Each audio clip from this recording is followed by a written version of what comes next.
Perkenalkan, namaku Intan. Waktu itu aku dapat panggilan kerja di kota Semarang.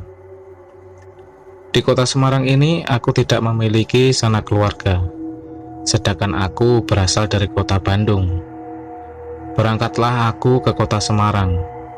Aku berangkat ke Semarang 2 hari sebelum masuk kerja pertama, dikarenakan aku akan mencari tempat tinggal atau kontrakan yang dekat dengan kantor. Pagi itu sampailah aku di kota Semarang. Setelah sampai di Semarang, aku langsung mencari kontrakan yang dekat dengan kantor. Tapi sudah keliling dan bertanya ke warga sekitar kantor, aku belum juga mendapatkan kontrakan. Karena sudah kecapean dan haus, waktu aku berjalan, di seberang jalan aku melihat ada penjual es kelapa.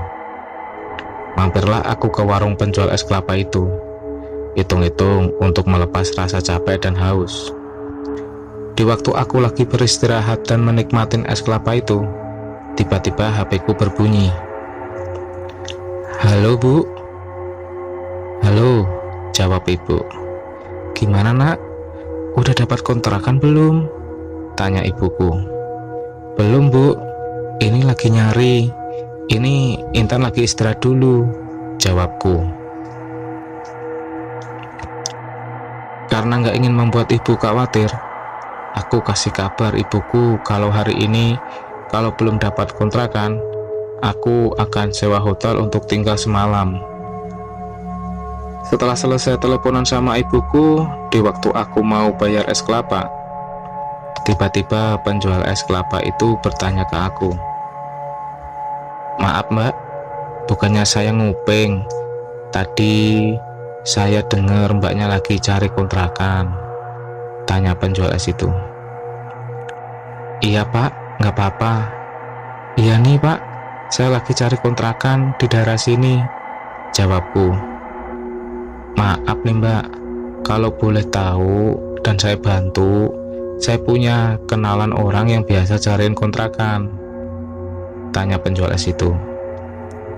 Sebenarnya sih aku ragu, karena aku belum kenal sama penjual es tersebut. Tapi karena hari semakin sore, akhirnya aku mengiyakan bantuan dari penjual es tersebut. Akhirnya penjual es itu menelepon seseorang. Kurang dari 5 menit penjual es itu menghampiriku. "Maaf Mbak, tunggu aja di sini ya. Orang yang mau cariin kontrakan lagi di jalan ke arah sini." "Iya Pak," jawabku. Kurang dari 15 menit tiba-tiba datang seorang ibu-ibu yang mengendarai motor. Setelah turun dari motor, ibu-ibu itu menghampiri penjual es kelapa. Setelah ngobrol sama bapak penjual es kelapa itu, bapak penjual es kelapa itu menghampiriku. "Maaf Mbak, itu orang yang mau nyariin kontrakan sudah datang." "Iya Pak," jawabku. Setelah berpamitan dan mengucapkan terima kasih ke penjual es tersebut, aku memperkenalkan diri ke ibu-ibu itu, dan aku diajak ibu-ibu itu naik motornya untuk menuju ke kontrakan. Belakangan aku tahu ibu itu bernama Bu Sri. Setelah kurang dari 20 menit, aku dibonceng Bu Sri. Motor Bu Sri berhenti di depan rumah. Ternyata rumah itu yang akan dikontrakan. Rumah itu cukup terawat, karena bisa dilihat dari bersihnya rumput di halaman yang sering dipotong. Akhirnya aku diajak Bu Sri keliling melihat ke dalam rumah. Masuk pintu utama langsung ada ruang tamu. Samping ruang tamu ada ruangan keluarga. Kenapa saya tahu ruang keluarga? Karena di ruangan itu ada TV. Masuk ke dalam lagi ada 2 kamar yang saling berhadapan, dan masuk lagi ruang dapur dan sampingnya kamar mandi. Samping kamar mandi ada sebuah pintu yang menuju halaman belakang. Di halaman belakang ada sebidang tanah yang kurang lebih 5 meter sebelum ada tembok yang tinggi sebagai pembatas, dan ada juga pohon rambutan yang ada tumbuh di dekat tembok. Karena pikirku waktu sudah sore dan sejak pagi aku belum istirahat, akhirnya aku mengontrak rumah itu untuk 1 bulan ke depan. Dan untungnya rumah itu sudah lengkap dengan perabotan isi rumah. Kata Bu Sri, aku pakai saja perabotan-perabotan dan fasilitas yang sudah ada.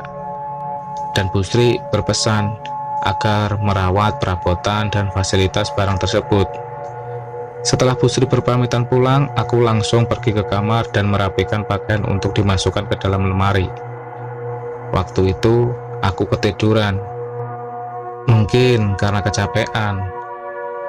Dan aku kebangun karena mendengar HP berbunyi. Langsung aku angkat telepon itu. Halo, maaf, siapa ya? Tanyaku. Karena nomornya aku nggak kenal. Dan nomor baru. Maaf mbak, aku Nur. Apa benar ini Mbak Intan? Tanya Nur. Iya, aku Intan. Nur siapa ya? Tanyaku. Maaf mbak, aku dapat nomor Mbak Intan dari Bu Fani HRD. Saya dapat juga panggilan kerja di kantor X.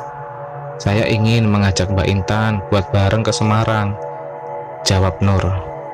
Oh, iya, saya juga dapat panggilan kerja ke kantor X. Tapi aku sekarang sudah di Semarang. Baru tadi pagi aku baru nyampe. Jawabku. Gitu ya mbak? Mbak Intan sudah dapat tempat tinggal di Semarang? Tanya Nur. Ini barusan tadi sore aku dapat kontrakan. Jawabku. Setelah panjang kali lebar kami ngobrol, akhirnya Nur berencana ngontrak bareng sama aku. Hitung-hitung buat teman di sini, dan kamarnya kan ada 2, bisa satu-satu kamarnya. Setelah selesai ngobrol, aku kirim alamat itu ke Nur. Dan aku lihat jam di HP ternyata sudah jam 8 malam. Akhirnya aku mandi dan cari makan malam keluar rumah. Setelah selesai cari makan dan berjalan menuju pulang, aku berjalan bebarengan sama ibu-ibu warga sini. Maaf mbak, mbaknya orang baru ya? Tanya ibu itu. Iya bu, saya baru saja datang sore tadi dan ngontrak di rumah kontrakan Bu Sri. Jawabku. Mendengar kontrakan Bu Sri, ibu-ibu terkejut. Kontrakan rumah Bu Sri? Yang di ujung gang sana ya mbak? Tanya ibu itu. Iya bu, jawabku. Maaf mbak, mbaknya kok berani ngontrak di rumah itu? Tanya ibu itu. Loh, kenapa bu? Emang kenapa dengan kontrakan saya bu? Tanyaku. Nggak apa-apa, mbaknya hati-hati aja tinggal di sana. Banyakin doa dan jangan lupa sholat. Sholat jangan ditinggalkan. Jawab ibu-ibu itu. Emang ada apa sih bu? Kok aku jadi penasaran? Jawabku. Nggak apa-apa, pokoknya jangan lupa pesan ibu tadi. Oh iya, sambil jalan ibu-ibu itu memperkenalkan diri bernama Bu Ratih. Bu Ratih tinggal beda gang sama rumah kontrakanku. Akhirnya kita berpisah di pertigaan gang, dan Bu Ratih kasih tahu rumahnya. Karena kita beda arah, dan aku lanjutin jalanku ke arah rumah dengan sedikit rasa penasaran dari pesan Ibu Ratih. Sesampainya di rumah, aku langsung nonton TV sambil makan cemilan yang aku beli tadi.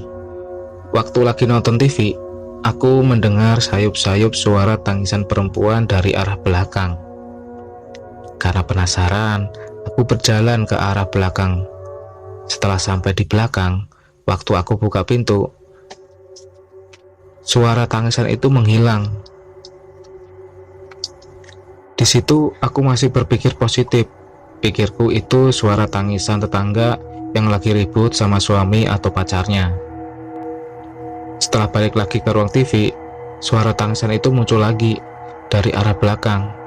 Akan tetapi suara itu tidak aku hiraukan. Kurang dari 10 menit suara tangisan itu berhenti. Karena merasa sudah ngantuk, aku akhirnya tidur. Baru saja mata ini terpejam, terdengar suara pukulan besi pagar dari pagar depan rumah. Karena penasaran, aku ke depan dan melihat dari jendela. Akan tetapi di depan tidak ada siapa-siapa. Pikirku itu mungkin anak-anak sini yang lagi iseng pukul-pukul besi pagar. Setelah melihat tidak ada orang, aku balik lagi ke kamar dan tidur. Alhamdulillah tidak ada gangguan lagi sampai pagi datang. Pagi itu bangun tidur aku langsung mandi dan sarapan. Setelah selesai sarapan, aku mulai membersihkan sekeliling rumah, mulai dari nyapu dan ngepel semua ruangan rumah. Tiba di mana waktu aku lagi nyapu kolong tempat tidur, tanpa sengaja sapuku menyapu rambut yang cukup aneh. Rambut yang panjang tapi keras dan bergumpal. Rambut itu kasar dan panjangnya itu lebih dari 2 meter. Aku heran, rambut siapa ini? Pikirku. Waktu bersihkan kamarku, tiba-tiba terdengar suara HP-ku bunyi. Setelah aku lihat HP-ku, ternyata itu dari Nur. "Halo Nur, udah sampai mana?" tanyaku. "Ini Mbak, aku sudah sampai depan pagar," jawab Nur. Setelah membuka pintu dan menghampiri Nur, akhirnya Nur dan aku masuk ke dalam rumah. Setelah aku kasih tahu keadaan kontrakan dan kamarnya, Nur masuk ke dalam kamarnya dan aku juga masuk ke dalam kamarku, dan kita istirahat siang itu. Sore itu aku bangun tidur dan siap-siap untuk mandi. Waktu aku mau menuju ke kamar mandi, di kamar mandi terdengar percikan air yang kayak orang lagi mandi. Pikirku waktu itu Nur lagi mandi, jadi aku balik ke kamar. Di saat aku lagi mau buka pintu kamar Nur terbuka dan Nur keluar dari kamarnya. Kejadian itu membuat aku kaget. Lah, kalau Nur di kamarnya, terus siapa tadi yang di dalam kamar mandi? Batinku. Mbak Intan, mau mandi Mbak? Atau udah mandi? Tanya Nur. Dengan perasaan yang entah apa itu namanya, aku jawab dengan nada terbata-bata. Iya Nur, aku mau mandi, tapi ada yang ketinggalan di dalam kamar." "Oh, ya udah. Aku juga mau mandi Mbak, tapi Mbak dulu deh." "Kamu aja dulu Nur, nggak apa-apa.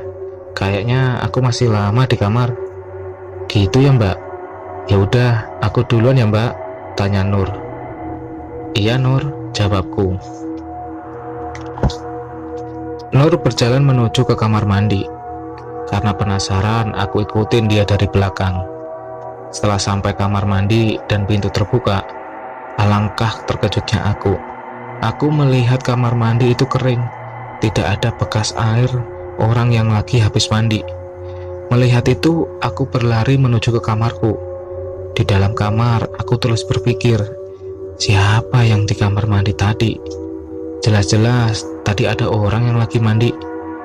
Ada suara percikan air. Karena terus memikirkannya sampai aku tertidur. Sekitar pukul 8 aku bangun karena tidak berani ke kamar mandi. Hari itu aku nggak mandi karena masih takut atas kejadian sore tadi. Di waktu aku keluar kamar, aku melihat Nur lagi nonton TV. Karena aku lapar, aku mengajak Nur cari makanan keluar. Saat aku ajak Nur cari makanan, Nur tanpa menjawab ajakanku.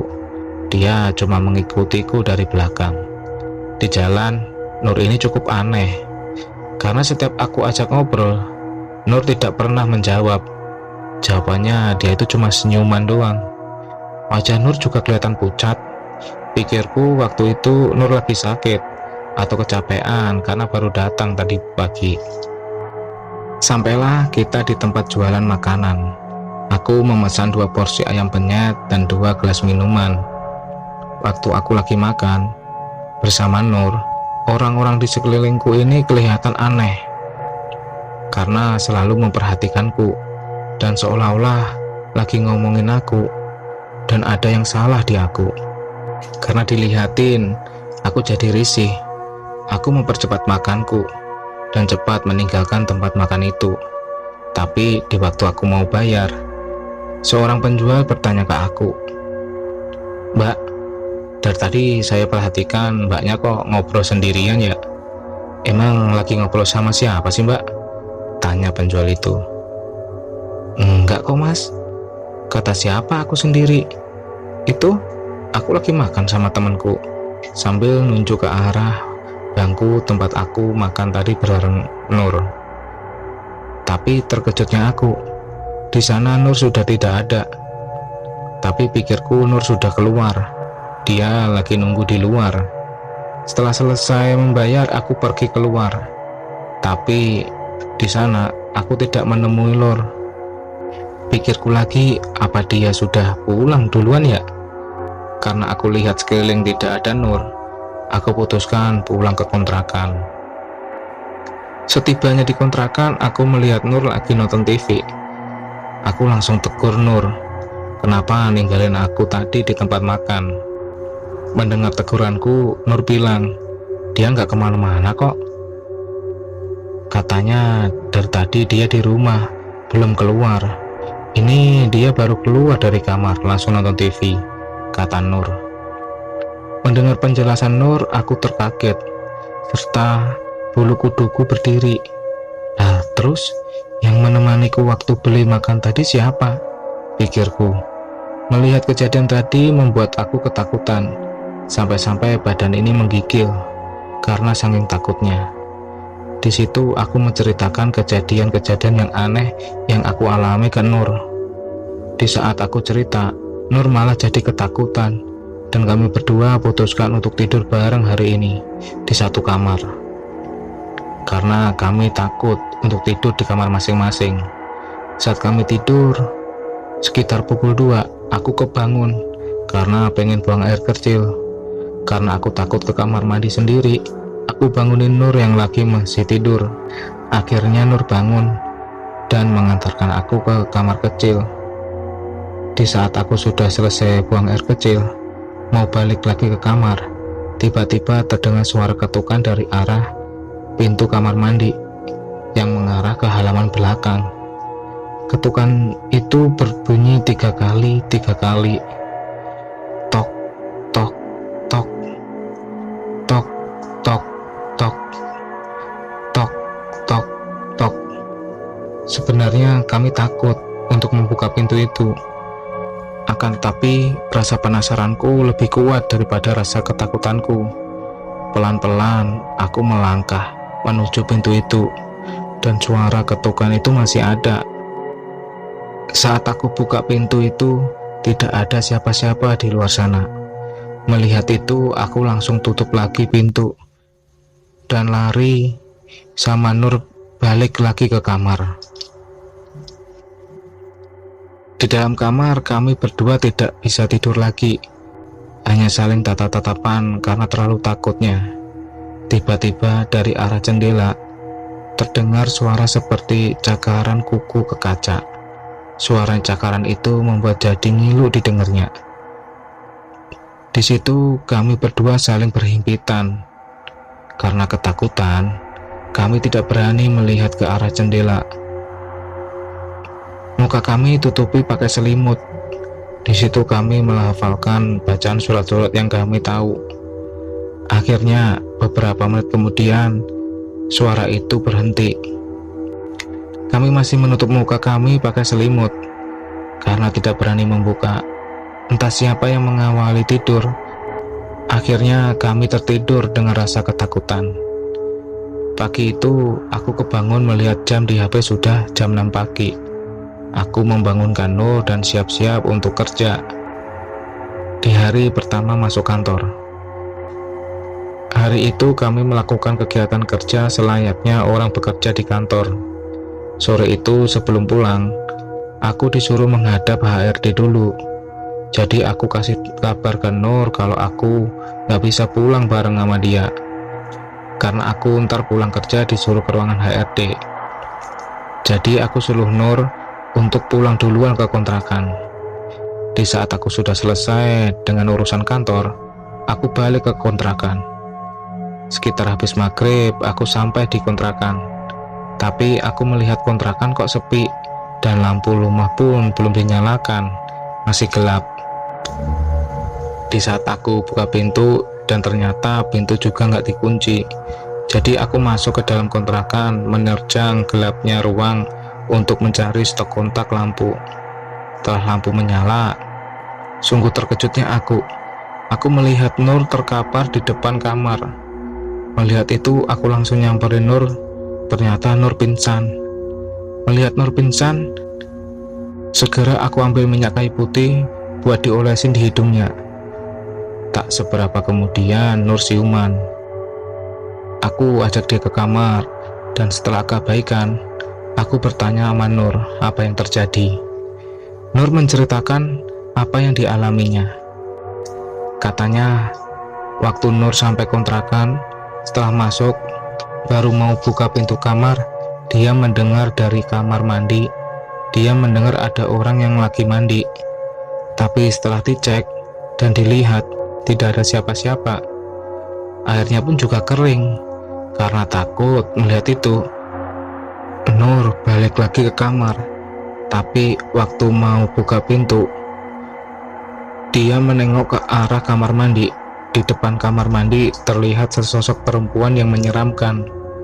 Sosok itu berdiri di depan kamar mandi dengan rambut yang panjang acak-acakan, muka pucat, pasi, dan dari matanya keluar darah yang terus menetes.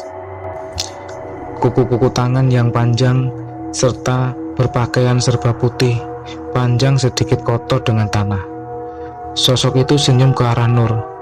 Melihat itu, Nur pingsan dan gak tahu apa yang terjadi lagi. Sampai bangun melihat aku, kata Nur. Mendengar cerita Nur, bulu kuduku berdiri dan jantung ini terus berdetak tak beraturan. Waktu masih mendengar cerita Nur, tiba-tiba dari arah jendela terdengar suara ketokan kaca. Mendengar itu, aku langsung menyibabkan kain penutup jendela itu. Alangkah terkejutnya aku melihat sesosok tubuh yang berdiri di balik jendela, dengan muka yang hancur, mata yang melotot, yang satu hampir keluar matanya, yang satu lagi sudah nggak ada, rongga mata itu bolong. Di muka sosok itu ada belatung-belatung yang nempel pada muka sosok itu, darah yang menghiasi muka itu. Sosok itu mempunyai ikatan kain putih lusuh di atas kepalanya. Melihat itu, aku langsung berteriak histeris. Tubuh ini tiba-tiba jadi kaku, tidak bisa bergerak. Dalam sekejap, hanya mata ini terus melihat sosok itu, sampai ada tangan yang menyentuhku. Baru aku bisa bergerak. Ternyata tangan itu dari Nur. Setelah dapat bergerak kembali, sosok itu menghilang. Tanpa pikir panjang, aku raih tangan Nur dan tarik lari keluar rumah. Aku masih ketakutan. Detak jantung ini berdetak kencang. Di pikiranku waktu itu aku harus keluar rumah. Terselip di pikiranku yaitu nama Bu Ratih. Akhirnya aku dan Nur pergi ke rumah Bu Ratih dengan rasa ketakutan yang besar. Sesampainya di rumah Bu Ratih, kami menceritakan apa yang kita alami selama tinggal di rumah kontrakan itu. Mendengar kami cerita, Bu Ratih bilang ke kita bahwa tidak aneh lagi kalau yang menghuni rumah itu akan diganggu penghuninya. Karena ternyata kita bukan orang pertama yang tinggal di kontrakan itu yang diganggu sama penghuni rumah itu. Karena sebelum kami tinggal, penghuni rumah sekontrakan sebelumnya juga diteror sama penunggu rumah. Dulu rumah itu punya orang Jakarta. Karena suami keluarga itu pindah kerja, jadi rumah itu dikontrakan. Yang mengelola rumah itu Bu Sri, saudara orang dari Jakarta itu. Di waktu dikontrakan ada seorang keluarga yang menyewa rumah itu. Tapi belum ada sebulan, tiba-tiba terdengar sepasang keluarga itu ditemukan meninggal di dalam rumah. Istri ditemukan meninggal di kamar mandi, dan suami ditemukan tewas mengenaskan di kamar. Sejak itu rumah kontrakan jadi horor dan seram. Mendengar cerita Bu Ratih, bulu kuduku kembali berdiri. Karena masih takut untuk kembali ke rumah kontrakan, akhirnya hari itu kami numpang nginap di rumah Bu Ratih.